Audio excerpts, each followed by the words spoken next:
မင်္ဂလာပါတရဘူဆက်ပစ္စည်းရောင်းဝယ်မော်ဒယ်များကနေကြိုဆိုပါရစေပုံနဲ့ဘက်ထရီကားရည်ဆေးပတ်နေရပါတော့သူကတော့မေဘတ်တစ်စိတ်ဖြစ်တဲ့တရုတ်ပြည်ထုတ် brand တစ်မျိုးဖြစ်ပါတယ်သူကတော့ဒီ customer တွေအကြိုက်ဖြစ်ရအောင်ပေါ့နော်9888 volt လို့ရေးထားရင်မဒီကောင်အထွက်က volt အထွက်ကတော့21 volt ပဲဖြစ်ပါတယ်ဗျအခုရောက်တဲ့မေဘတ်တစ်စိတ်လေးကတော့မေဘတ်ပေါ့နော်ဒီတစ်စိတ်လေးကတော်တော်လေးကိုကောင်းတယ်ဆိုတာကဗျာကျွန်တော်တို့အရင်ကရောက်တဲ့ကားရည်ဆေးပတ်နေထက်ကိုအများကြီးကိုကောင်းတာသူထိတ်ကနော်ဆယ်ကောင်းဆိုလို့ရှိရင်လည်းရေအဖွာအကျဲအဲ့လိုမျိုး90တောင်ပါတယ်အဲ့ဒါကြောင့်ကျွန်တော်တို့ကအများကြီးသုံးရတာအဆင်ပြေတယ်နောက်အခုလာမဲ့ဗီဒီယိုမှာလည်းကျွန်တော်တို့ကစမ်းပြလာတဲ့ဗီဒီယိုလေးကိုလည်းအဆုံးထိကြည့်ရှုသွားပေးဖို့ကိုကျွန်တော်မေတ္တာရက်ခံပါတယ်ဗျအားလုံးကျေးဇူးအထူးတင်ရှိပါတယ်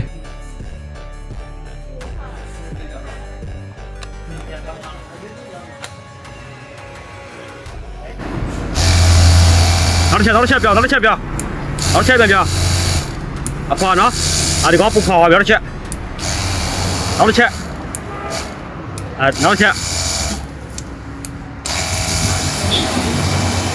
တော့မဆိုင်ဖို့ပြောင်းသွားတယ်မနက်ကဆိုင်ဖို့လည်းကြောက်မှာ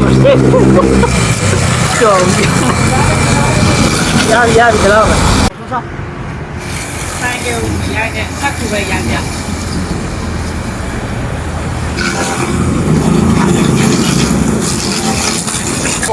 တောင်းရကြည့်ရပြချလာပြင်းတာ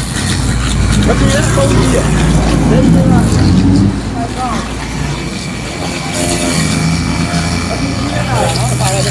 လဲဘယ်ကြီးလဲလာတယ်ဟုတ်မယ်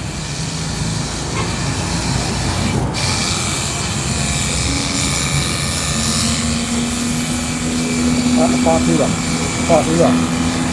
ထိုးတာနော်ကြောင်းနေတာကားစေးခိုင်ကဲစီးအကုန်ဆေးလို့ရလောင်းတဲ့နေတာတော့တမင်းလောင်းတဲ့နေတာဟုတ်ကဲ့ကျွန်တော်တို့တရဘူဆက်ပစ္စည်းရောင်းဝယ်ဆိုင်ကတော့မွန်ပြည်နယ်မော်လမြိုင်ဈေးကျစံတန်းရကြက်ခမီလမ်းမကြီးပေါ်မှာတည်ရှိပါတယ်အမှတ်84ပြီဖြစ်ပါတယ်တစုံတစ်ခုကိုသိရှိလိုပါကစုံစမ်းမင်းမြန်းလိုပါကအောက်ခေါ်ပြပါဖုန်းနံပါတ်ဖြစ်တဲ့39989666ခွန်ရဲ့3994299883ကိုဆက်သွယ်မင်းမြန်းလို့ရပါတယ်ခင်ဗျ